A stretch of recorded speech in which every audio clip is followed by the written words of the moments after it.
प्रिय विद्यार्थियों, नमस्कार। आज हम पढ़ने जा रहे हैं क्लास बीएससी थर्ड ईयर के सब्जेक्ट बॉटनी का एक टॉपिक। ये टॉपिक आपके सेकंड पेपर प्लांट फिजियोलॉजी एवं बायोकेमिस्ट्री से संबंधित है। टॉपिक का नाम है मिनरल न्यूट्रिशन या खनिज पोषण। इस टॉपिक से संबंधित कई सब टॉपिक हम प्रीवियस क्लास में और प्रीवियस क्लासेस में पढ़ चुके हैं। जैसे खनिज पोषण कितने प्रकार के होते हैं, उन खनिज पोषण की आवश्यकता पादपों में होती है, उनकी न्यूनता के क्या लक्षण उत्पन्न होते हैं, को पढ़ने की विभिन्न विधियां हम डिस्कस कर चुके हैं। मिनरल न्यूट्रिशन के आज के इस थर्ड लेक्चरस के अंतर्गत हम पढ़ेंगे कि विभिन्न खनिज पोषण को पादप किस रूप में और कहाँ से अवशोषित करते हैं, पादप शरीर में उनका कार्य क्या होता है, उन तत्वों की अधिकता अथवा न्यूनता के फलस्वरूप कौन कौन से लक्षण उत्पन्न होते हैं और पादपों को इनकी पूर्ति कैसे की जाए। इसी संदर्भ में हम अपनी क्लास को आज आगे बढ़ाएंगे।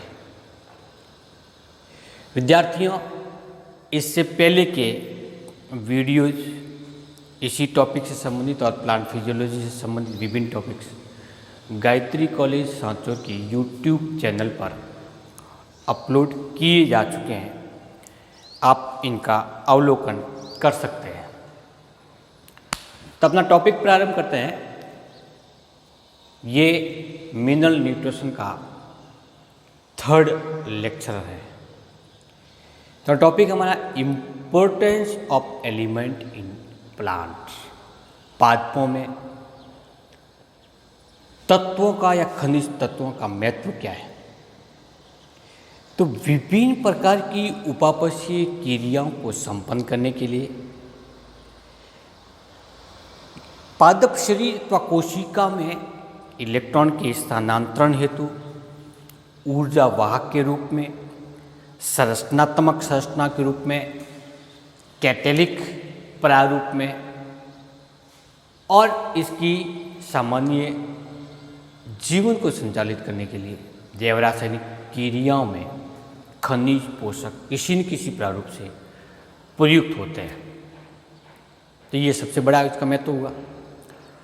अब यदि किसी पादप बॉडी में किसी एक तत्व विशेष की कमी हो जाती है या पादप को वो उपलब्ध नहीं हो पाता, उस स्थिति में उस पादप में विशेष लक्षण उत्पन्न होते हैं।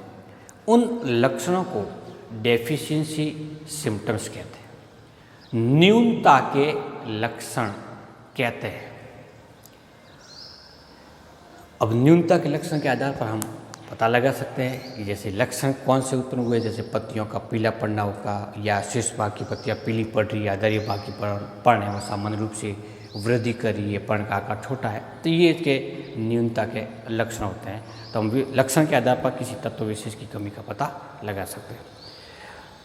तो हम अपने टॉपिक को इसी प्रारूप में पढ़ रहे हैं कि वो स्रोत क्या है, कौन से लक्षण उत्पन्न हो रहे हैं, ताकि हमें दैनिक जीवन क्रियाओं में हम पादप के विभिन्न भागों में उत्पन्न होने वाले लक्षणों के आधार पर सामान्य जानकारी रख सकते हैं कि इस पादप को इस तत्व की कमी है अथवा मृदा में ये तत्व कम है। जैसा कि हमने पहले के एक लेक्चर में डिस्कस किया था कि खनिज पोषक कितने प्रकार के होते हैं, तो खनिज पोषक को हमने डिवाइड न करके पोषक तत्वों को डिवाइड किया था। इसमें से एक तो थे खनिज पोषक और दूसरे थे अखनिज पोषक। और खनिज पोषकों को फिर मैक्रो और माइक्रो में डिवाइड किया था। तो हम सामान्य रूप से मैक्रो न्यूट्रेंट और माइक्रो न्यूट्रेंट को डिवाइड करके या अधिक मात्रा में प्रयुक्त होने वाले तत्वों और कम मात्रा में प्रयुक्त होने वाले तत्वों को पढ़ेंगे। तो आज के इस लेक्चर में केवल और केवल मैक्रो न्यूट्रेंट या दीर्घ मात्रिक तत्व कौन से होते हैं, उनका कार्य क्या है और उनकी कमी से उत्पन्न होने वाले लक्षणों के बारे में डिस्कस करेंगे। मैक्रोन्यूट्रिएंट के रूप में अखनिज पोषक तत्व आते का पहला एक भाग होता है जिसके अंतर्गत कार्बन, हाइड्रोजन और ऑक्सीजन सम्मिलित है। हालांकि ये खनिज पोषक नहीं, अखनिज है, क्योंकि इनका सोर्स है वो वायुमंडल है। कार्बन को पौधे कार्बन डाइऑक्साइड के रूप में प्रयुक्त करते हैं, अवशोषित करते हैं और प्रकाश संश्लेषण क्रिया के द्वारा कार्बोहाइड्रेट यौगिकों का निर्माण करते हैं। फिर वही लिपिड और प्रोटीन के अंदर परिवर्तित होते हैं या उनका संश्लेषण होता है। कार्बन डाइऑक्साइड को अपचित करने के लिए हाइड्रोजन परमाणु की आवश्यकता होती है। ये पादपों को जल द्वारा प्राप्त होती है। इसके प्रकाशिक जल अपघटन के द्वारा ऑक्सीजन और हाइड्रोजन प्रयुक्त होते हैं, मुक्त होती है। तो हाइड्रोजन कार्बन डाइऑक्साइड को अपचित करके कार्बनिक यौगिकों का निर्माण करता है। ऑक्सीजन कार्बनिक यौगिकों का निर्माण करने के लिए आवश्यक होती है, इसको ऑक्सीडाइज करता है।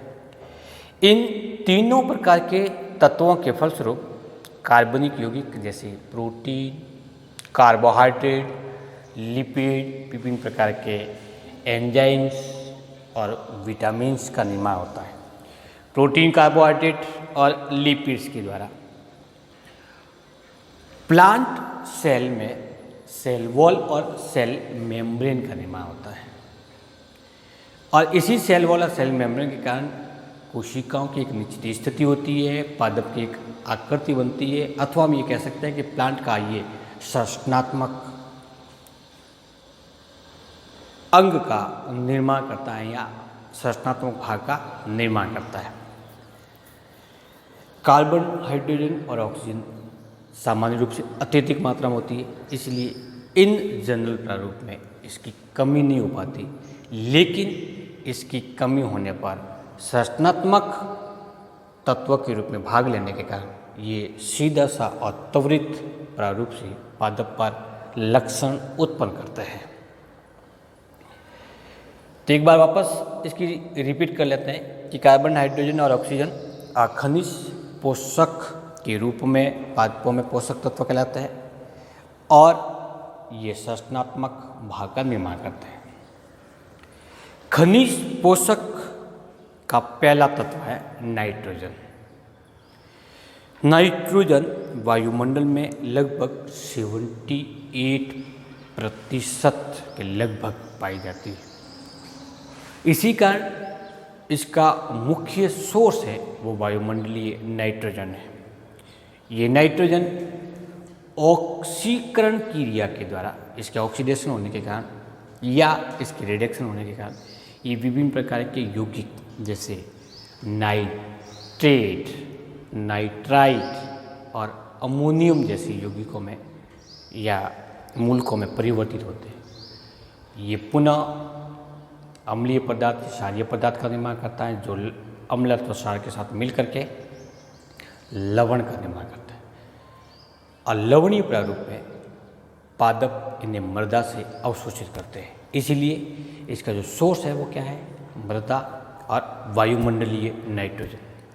वायुमंडलीय नाइट्रोजन को विभिन्न प्रकार के जीवाणु जैसे राइजोबियम, ब्रेडीराइजोबियम या साइनोफाइसी बैक्टीरिया जैसे नॉस्टॉक है, नाबिना है इत्यादि इसको ऑक्सीकृत करके नाइट्रेट अथवा नाइट्राइट में बदलते हैं या फिर फिजिकल प्रारूप से जब बरसात होती है उस समय बिजली चमकती है, उस दौरान उत्पन्न होने वाली ऊर्जा के द्वारा वायुमंडलीय नाइट्रोजन नाइट्रेट अथवा नाइट्रेट का निर्माण करते हैं जो जल के साथ में मिल करके नाइट्रिक अम्ल अथवा नाइट्रस में बदल करके जल बूंद के साथ भूमि तक पहुंचते हैं जो क्षारीय पदार्थों के साथ क्रिया करके लवण का निर्माण करते हैं, जैसे कैल्शियम नाइट्रेट बनाया, कैल्शियम नाइट्रेट बना इत्यादि प्रकार का। और वही कैल्शियम नाइट्रेट के रूप में मृदा से पादप उसको अवशोषित करते हैं। नाइट्रोजन का फंक्शन प्लांट बॉडी में क्या होता है? नाइट्रोजन सबसे पहले पढ़ रहे हैं क्योंकि सबसे ज़्यादा इम्पोर्टेंट घटक है। ये प्लांट बॉडी में प्रोटीन, जीवद्रव्य, एंजाइम, विभिन्न प्रकार के विटामिन्स,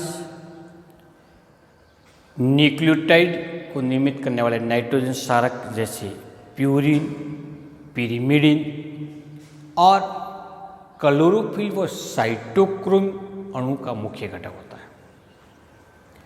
प्रोटीन नाइट्रोजन के अभाव में संश्लेषित ही नहीं हो पाते, एंजाइम संश्लेषित नहीं होंगे प्रोटीन के अभाव में, नाइट्रोजन क्षारक नहीं होंगे, डीएनए आरएनए का निर्माण नहीं होगा, कोशिका की उपपसी क्रिया पूर्ण रूप से रुक जाएगी, संश्लेषित नहीं होगी। क्लोरोफिल और साइटोक्रोम का मुख्य घटक ही है पोरफायरिन घटक।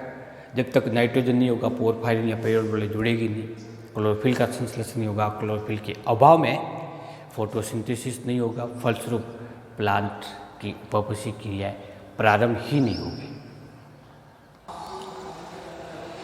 जब पादप को नाइट्रोजन तत्व अधिक मात्रा में अवेलेबल हो जाता है, उस स्थिति में पादप में अधिकता के लक्षण उत्पन्न होते हैं, अथवा symptom of high concentration of nitrogen.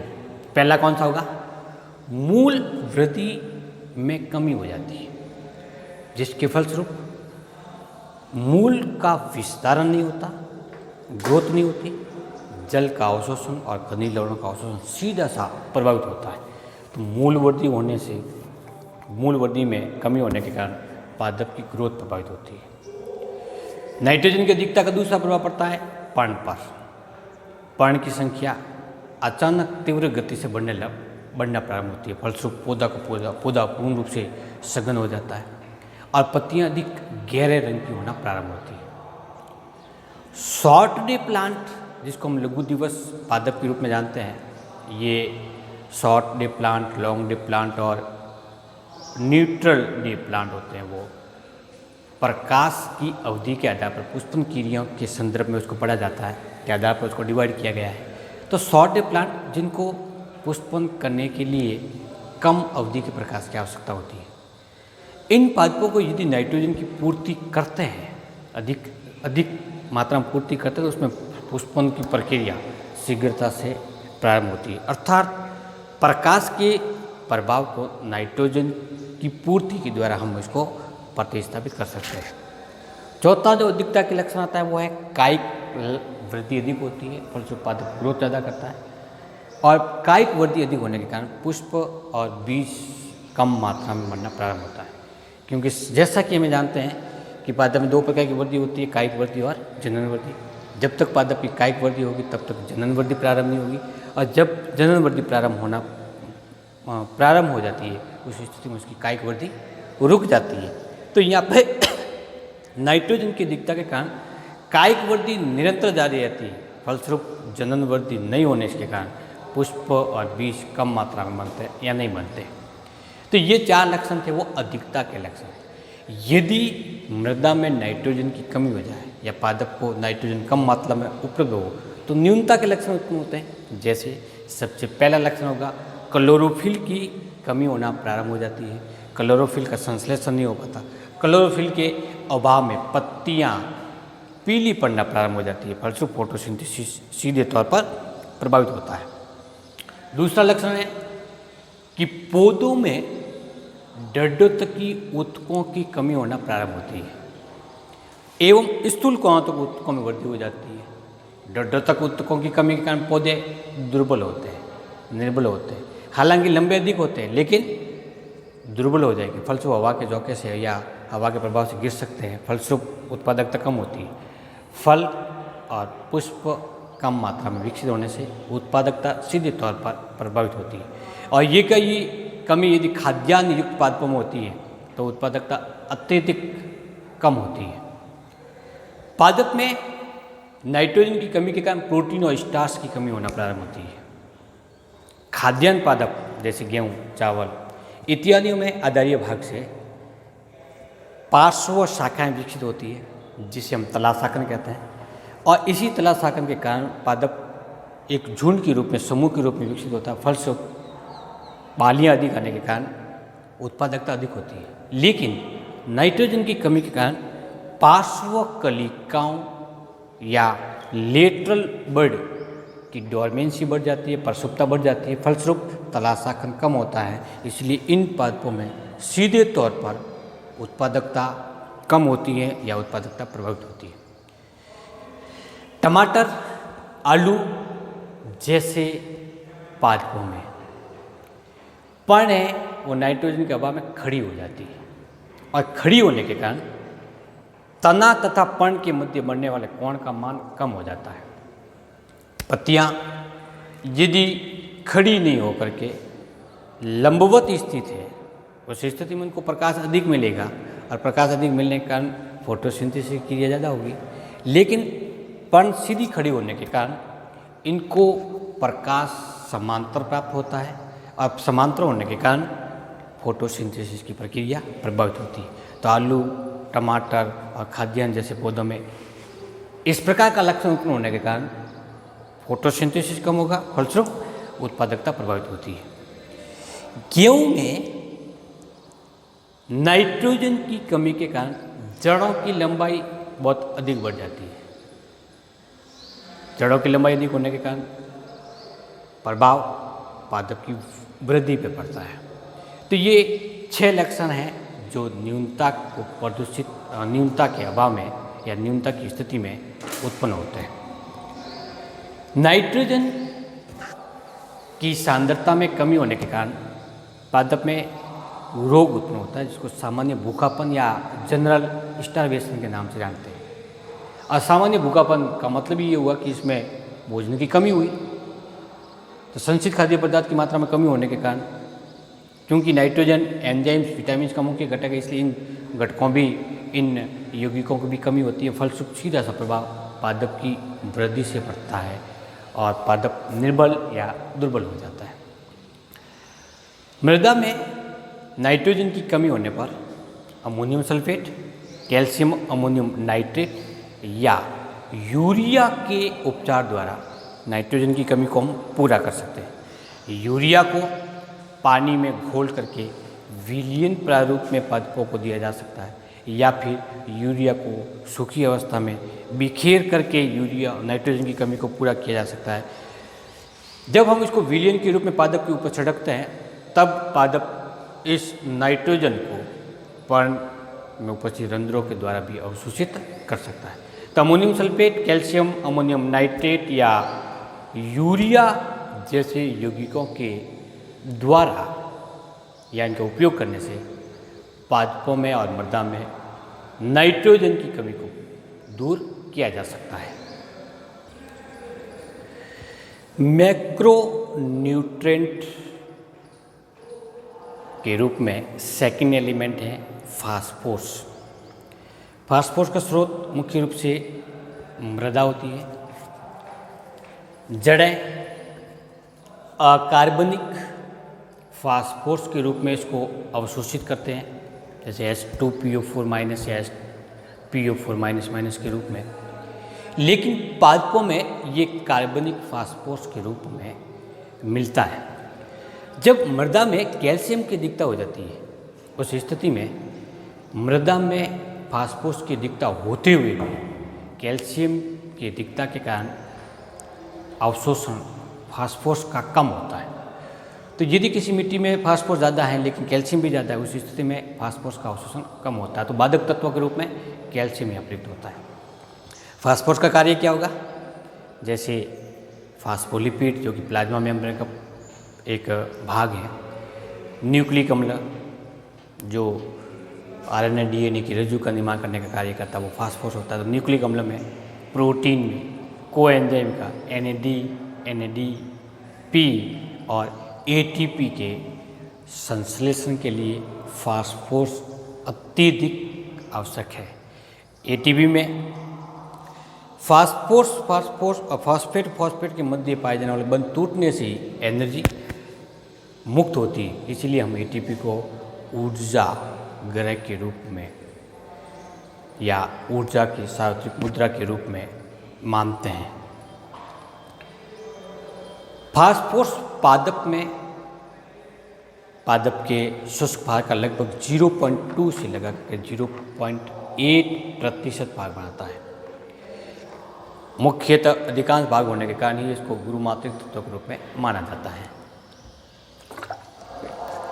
यदि मृदा में फास्फोरस की या पादप में फास्फोरस की अधिकता हो जाती है तो उस स्थिति में प्रभाव क्या होता है?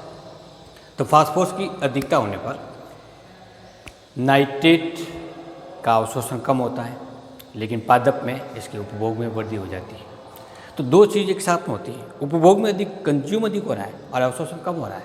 फलस्वरूप नाइट्रेट की कमी के कारण अब लक्षण उत्पन्न होंगे। फास्फोरस की अधिकता के कारण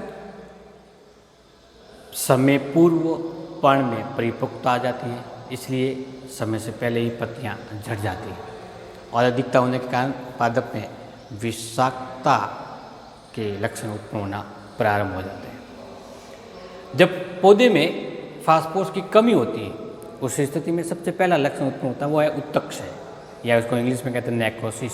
का मतलब होता है कि शिराओं क्षेत्र से उत्तक धीरे धीरे विघटित होना प्रारंभ हो जाता है और उन शिराओं क्षेत्रों में एंथोसिन विकसित हो जाते हैं, जिसके कारण पीले रंग की धारियाँ उत्पन्न होना प्रारंभ हो जाता है। युवा पर्ण में नीली हरी अथवा नीली रक्ताभ शिराएँ या स्पॉट उत्पन्न होते हैं। इसके साथ में पत्तियों की वृद्धि अवरुद्ध हो जाती है। फास्फोरस की कमी के कारण पादप में डोर्मेंसी या प्रसुप्त अवस्था में वृद्धि होती है। तो जब ये प्रसुप्त अवस्था पार्श्वकलिकम होगी उस स्थिति में तलाशाखन के अंदर भी कमी होती है, फलस्वरूप उत्पादकता में कमी होती है। सबसे इम्पोर्टेंट घटक होता है कि ये कैम्बियम की सक्रियता में कमी करता है। कौन? फास्फोरस की न्यूनता होने पर कैम्बियम की सक्रियता में कमी होती है और कैम्बियम सेकेंडरी ग्रोथ के द्वारा पादप की मोटाई में वृद्धि करता है, फलस्वरूप पादप की मोटाई में वृद्धि नहीं होती है। जाइलम के अंदर पाई जाने वाली ट्रेकिडियाई कोशिकाओं की मोटाई कम हो जाती है और इसके साथ ही फास्फोरस की कमी में फ्लेम विभाजन भी बहुत कम देखने को मिलता है। विभाजन और सेकेंडरी ग्रोथ कम होने के कारण पादप की वृद्धि पूर्ण रूप से नहीं हो पाती। विद्यार्थियों, फास्फोरस की कमी के कारण सिकिल लीफ डिजीज उत्पन्न होती है, हंसियाकार पर्ण रोग उत्पन्न होता है। मृदा में फास्फोरस युक्त उर्वरकों की पूर्ति के द्वारा फास्फोरस की कमी को पूरा किया जा सकता है।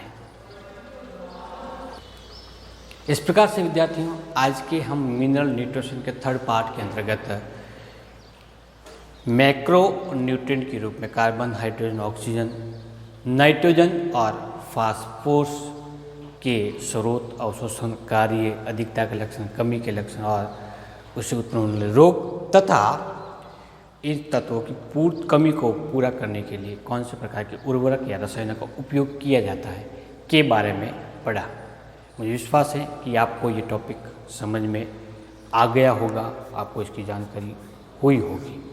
हम नेक्स्ट वीडियोज़ के अंदर मिनरल्स न्यूट्रिशन के फोर्थ पार्ट के अंतर्गत मैक्रो न्यूट्रिएंट के रूप में पढ़ेंगे पोटेशियम, कैल्शियम, सल्फर और मैग्नीशियम। आप चैनल से लगातार जुड़ते रहिए और अपनी स्टडी को कंटिन्यू करते रहिए। नमस्कार।